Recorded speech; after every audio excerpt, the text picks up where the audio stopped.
અમરેલી તાલુકાનું લાલાવદર ગામ 1 કલાક ને 10 મિનિટ સતત અવિરત વરસાદ વરસી રહ્યો છે. મુકેશભાઈ, તમારું શું કહેવાનું થાય? અરે બહુ સુપર વરસાદ, 5-6 ઇંચ વરસાદ પડી ગયો 1 કલાકમાં. 1 કલાકમાં. અને હજી અનરાધાર વરસાદ ચાલુ જ છે.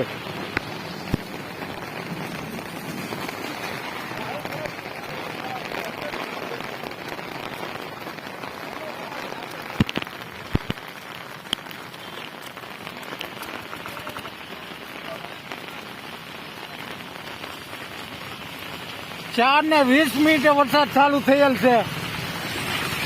5:30 વાગ્યા. હજી અનરાધાર વરસાદ પડી રહ્યો છે અમરેલી તાલુકાનું લાલાવદર ગામ.